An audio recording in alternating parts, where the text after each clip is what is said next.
Let's read this question. So this question says, a current carrying straight wire is kept along the axis of a square loop carrying a current. The straight wire, A option is, will exert an inward force on the square loop. B में लिखा है and will exert an outward force on the square loop.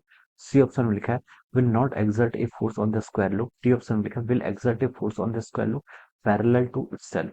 Okay, अब देखिए बच्चों, इस question में क्या बोला, देखिए एक करंट कैरिंग स्ट्रेट वायर है जिसको हमने क्या कर रखा है along the axis of A square loop carrying a current. Okay, square loop में रखा है तो स्ट्रेट वायर क्या करेगी, एक फोर्स लगाएगी स्क्वायर लूप पे, ये हमें बताना है। ओके, तो चलिए बच्चों, अब हम इस क्वेश्चन को स्टार्ट करते हैं।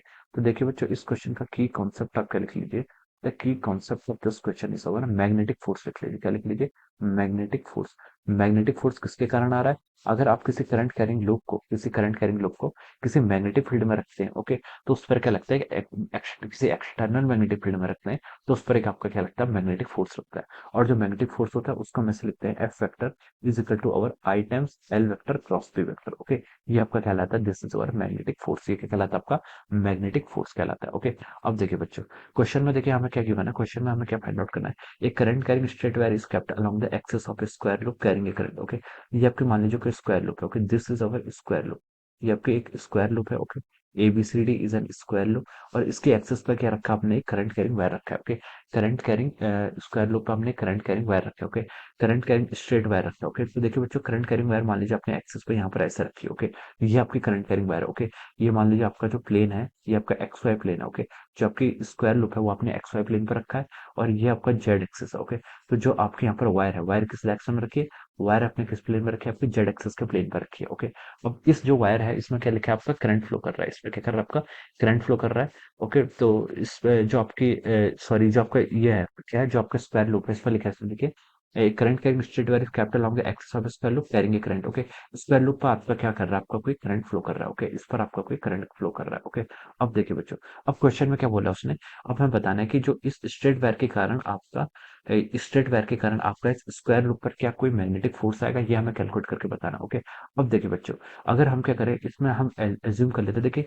ये जो आपकी डायरेक्शन ऑफ करंट है ये आपकी इस डायरेक्शन में आपकी क्या कर रही है, करंट फ्लो कर रही है। और मान लीजिए इसमें जो करंट फ्लो कर रही है, ओके, ये जो आपकी स्ट्रेट वायर है इसमें करंट आपकी क्या कर रही है, माइनस जेड के कैप का लॉन्ग आपकी करंट फ्लो कर रही है। तो हम बोल सकते हैं, देखिए आपका मैग्नेटिक फोर्स क्या होता है, L vector cross B vector. Okay, अब देखिए इस क्वेश्चन में आपको क्या दिख रही है, आपको सिमेट्री दिख रही है। इसके कारण जो मैग्नेटिक फील्ड आएगा, जो आपके यहाँ पर क्या है, स्ट्रेट वायर है, वायर के कारण जो मैग्नेटिक फील्ड आएगा, मैग्नेटिक फील्ड देखिए वायर के कारण क्या होता है, आपका सर्कुलर नेचर का होता है। किस नेचर का होता है, आपका सर्कुलर नेचर का होता है।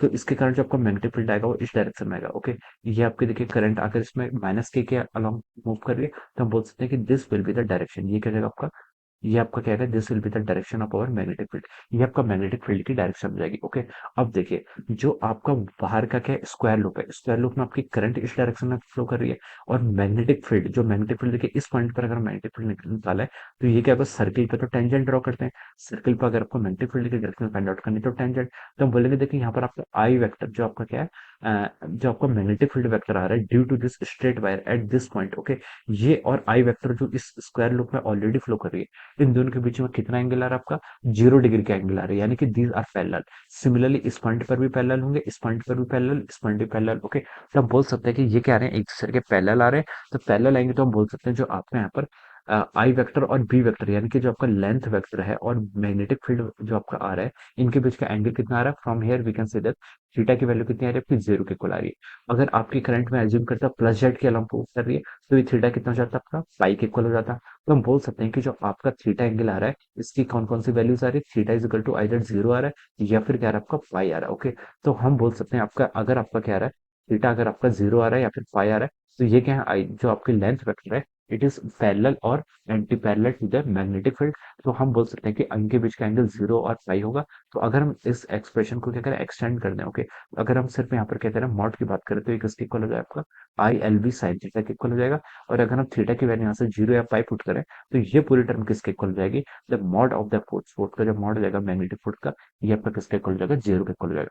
तो हम बोल सकते हैं यहाँ पर जो इस स्ट्रेट वायर के कारण जो आपका स्क्वायर लूप है, it will not experience any force, इस पर आपका कोई भी फोर्स नहीं आएगा।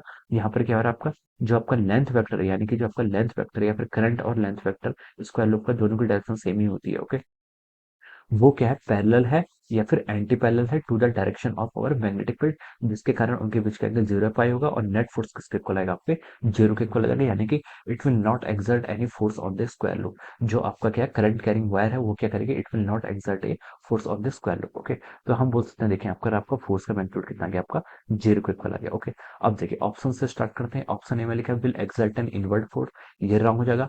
बी ऑप्शन में लिखा है will exert an outward force, this will be also wrong. C option में लिखा है will not exert any force on the square loop, तो हम बोल सकते हैं सी ऑप्शन क्या हो जाएगा, यहाँ से करेक्ट हो जाएगा। ओके, डी ऑप्शन में लिखा है will exert a force on the square loop parallel to itself, so parallel to itself नहीं, this option will also be incorrect. Okay, तो इसका जो करेक्ट आंसर हो जाएगा वो क्या हो जाएगा, आपका ऑप्शन सी हो जाएगा। क्या हो जाएगा आपका, option C. So we can say that option C will be the correct answer of this question. Okay, so I hope you all understood this concept. All the best and thank you so much.